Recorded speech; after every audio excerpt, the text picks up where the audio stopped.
dalam kita membicarakan soal pembangunan ekonomi rakyat di luar bandar, kita tidak boleh menutup mata terhadap nasib para penoreh getah yang menjadi tulang belakang ekonomi desa sejak dahulu lagi. Hari ini isu yang mereka hadapi bukan lagi soal minat, bukan soal usaha, tetapi soal keadaan yang menekan dan sistem yang tidak memihak kepada mereka. Kita tahu bahawa majoriti rakyat luar bandar termasuk di Don Bayu bergantung kepada pendapatan hasil getah untuk menyara keluarga.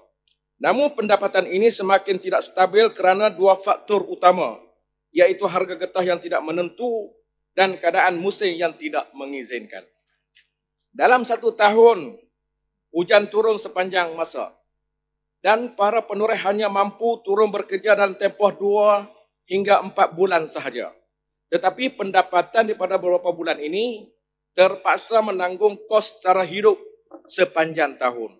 Keadaan ini amat membebankan rakyat di kampung. Jika kita bandingkan dengan negara Thailand, mereka jauh ke hadapan.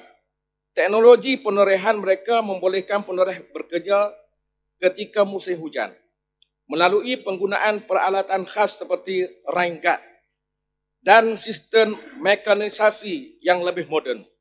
Soalnya, mengapakah Malaysia, negara yang pernah menjadi penoreh getah terbesar dunia, tidak dapat melaksanakan teknologi ini? Kerajaan pusat kena ambil tindakan lah. Sebab kita dulu dah jadi pengeluar yang nombor 2, tapi sekarang ni dah jatuh nombor 7. Saya minta kalau boleh pihak pembangkang maklum kepada pihak kerajaan pusat mengambil tindakan segera untuk mengatasi masalah ini. Kita ada LGM, kita ada RISDA, kita ada agensi yang sepatutnya menggerakkan pemodenan industri getah. Namun sehingga kini teknologi yang boleh membantu penoreh kecil ini tidak disalurkan secara menyeluruh. Inilah yang membuatkan rakyat merasa kecewa dan tertinggal. Yang hormat Tuan Speaker, selain itu, terdapat juga isu ketirisan harga getah di peringkat ladang. Harga KGK, kandungan getah kering, kepada KGB, kandungan getah basah, SMR 20 kepada harga Kak Lam di kampung, yang begitu tidak stabil, yang mana getah di peringkat ladang yang digunakan di peringkat pembeli serta kilang tidak dipantau secara telus.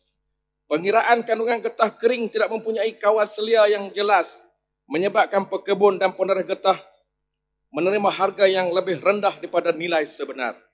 Ketirisan ini berlaku kerana tiada mekanisme audit yang kemas dan tiada penguatkuasaan yang tegas daripada pihak berkaitan.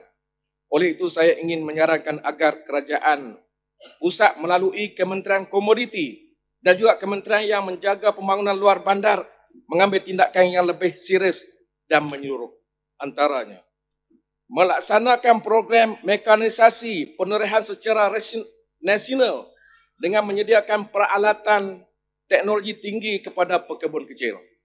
Memberikan subsidi atau skim pembiayaan mikro untuk pembelian mesin, peralatan dan penorehan getah.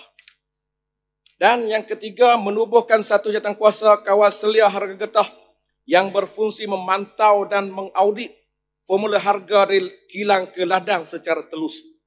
Dan yang keempat, menetapkan harga lantai minimum bagi memastikan penoreh getah mendapat pulangan yang adil dan tidak terus terhimpit dengan kos sara hidup yang meningkat.